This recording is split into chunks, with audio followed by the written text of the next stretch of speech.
Bonjour tout le monde, bienvenue aux Finances Perso selon Joe. Moi c'est Joe. Aujourd'hui en direct de Matane, je vous parle des 5 astuces qui vont vous permettre d'économiser en voyage. Je vous demanderai s'il vous plaît de vous abonner à ma chaîne, d'aimer mon vidéo et puis si c'est fait, eh bien c'est parti.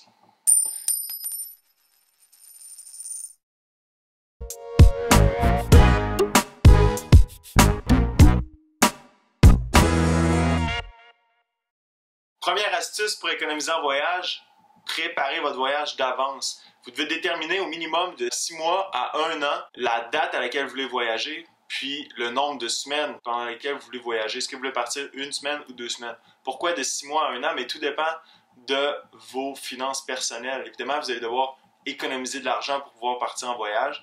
Puis si vous avez déjà un peu d'argent de côté, bien, possiblement vous pourriez partir plus rapidement que si vous avez zéro mis de côté. En plus, si vous êtes à la dernière minute, ce que ça peut causer, c'est que vous ne pourrez pas faire des activités parce que tout va être réservé. Si vous voulez louer une voiture, il n'y en aura plus de disponible. L'hébergement, c'est la même chose. Peut-être que l'hôtel où vous voulez aller, tout va être réservé. Donc, c'est important de se prendre d'avance, au minimum 6 mois, puis idéalement 1 an d'avance. Astuce numéro 2, faire un budget. Lorsque vous avez déterminé le moment où vous voulez faire votre voyage, vous devez déterminer le montant que vous voulez dépenser au cours de votre voyage. Si vous partez 1 semaine ou 2 semaines, évidemment, le montant va varier. Avant de choisir les activités ou le lieu où vous voulez vous rendre, vous devez choisir un budget qui correspond à vos finances personnelles. C'est irréaliste de dire, par exemple, que vous voulez aller faire le tour du monde si vous avez 0$ dans votre compte puis vous comptez le faire dans les 3 prochains mois. Donc, il faut choisir un budget qui correspond à vos capacités financières. Plus vous préparez votre voyage d'avance, plus c'est facile de mettre de l'argent de côté. Exemple, si vous comptez faire un voyage d'1 semaine avec un budget de 1000$ dans 1 an, tout ce que vous aurez à faire, c'est mettre 20$ de côté par semaine pour la prochaine année. C'est pas grand-chose, mais c'est en préparant bien votre voyage puis en déterminant un budget que vous allez pouvoir réaliser vos projets de voyage. Astuce numéro 3, c'est déterminer une destination à la hauteur de votre budget. Évidemment, quand on pense aller en voyage, on pense Europe, on pense États-Unis, on pense Asie ou même aller dans le sud l'hiver. Par contre, tout dépendamment de votre budget, il y a plusieurs frais que vous devez prendre en compte lorsque vous faites un voyage à l'étranger. Le taux de change en est un, les frais de passeport, d'achat de visa, si c'est nécessaire, le temps de voyagement puis le décalage horaire. Non mais pensez-y, par exemple, si vous faites un voyage d'1 semaine, vous décidez d'aller en Europe, décalage horaire de 6 heures, puis plus le temps de voyagement. Donc vous perdez, grosso modo, 1 journée pour y aller, puis 1 journée pour revenir. Donc votre voyage de 7 jours dure réellement 5 jours. Il faut compter aussi le prix des billets d'avion qui sont souvent dispendieux. Et puis, il faut aussi prendre en compte la haute et la basse saison. Si vous allez voyager en Europe en haute saison, tout va être plus cher. Les restaurants, l'hébergement, les activités, aller au musée par exemple, tous les prix vont être augmentés. Donc, si vous voulez absolument vous rendre en Europe, vous pourriez par exemple aller en basse saison. Évidemment, peut-être que le soleil ne sera pas aussi chaud, mais les prix vont être plus bas, puis vous allez pouvoir avoir une expérience de voyage peut-être améliorée compte tenu que la masse de touristes va être réduite par rapport à la haute saison. L'alternative que je propose au voyage à l'étranger, c'est de voyager local. Vous pourriez aussi découvrir le Québec. Donc, il y a plein de régions touristiques qui valent la peine d'être découvertes. Charlevoix, la Gaspésie, le Bas-Saint-Laurent, Saguenay, les îles de la Madeleine, c'est toutes des régions qui sont absolument magnifiques, qui valent le détour, non seulement pour leur paysage, mais l'accueil qu'ont les gens, puis la relaxation que permettent ces endroits. Voyager local, non seulement c'est bon pour votre portefeuille, mais c'est aussi bon pour l'économie québécoise. Astuce numéro 4, c'est d'établir un itinéraire réaliste en fonction de votre budget. On aimerait tous rester dans les meilleurs hôtels, puis manger des repas 5 étoiles à chaque soir, mais c'est souvent pas réaliste en fonction de notre budget. Moi, ce que je prône, c'est d'avoir une soirée où on couche dans un bon hôtel et on mange un super bon repas, puis d'utiliser des alternatives plus économiques pour les autres jours. Donc, avant de penser Airbnb, hôtel, motel, camping, peu importe, ce que vous pourriez faire, c'est d'utiliser votre réseau, votre famille, vos amis, qui résident dans des lieux où vous voulez visiter. Par exemple, informez-vous à savoir, est-ce que votre oncle à Rimouski, votre cousin à Gaspé,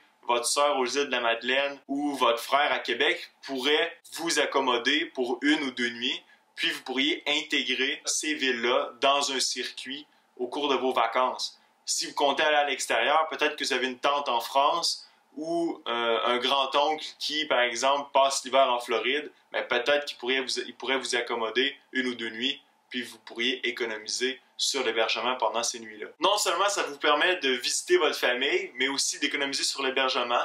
Puis ces économies-là, vous pouvez les redistribuer dans d'autres activités culturelles comme la nourriture ou des visites guidées par exemple. Un autre truc sur l'hébergement, c'est de considérer les Airbnb. Évidemment, ce que vous pouvez faire dans les Airbnb, c'est de vous faire à manger. On a souvent une cuisine, donc on peut économiser par exemple sur les repas en utilisant la cuisine de l'appartement qu'on a loué. Ça vous permet aussi de pouvoir vous approvisionner dans les marchés frais de la région dans laquelle vous visitez, que ce soit en légumes, en fromage ou en viande locale. Donc ça vous permet d'avoir une expérience culinaire ou une expérience culturelle supplémentaire en ayant ce type d'hébergement-là.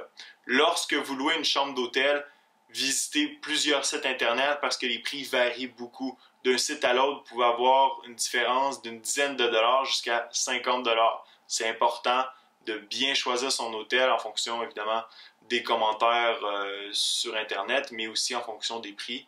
Puis c'est bon de comparer les prix d'un site à l'autre. Pour ce qui est des activités, prévoyez vos activités d'avance, puis assurez-vous de réserver si ce sont des activités qui sont en forte demande. Pas vous cogner le nez à la porte si vous vous présentez sans avoir réservé.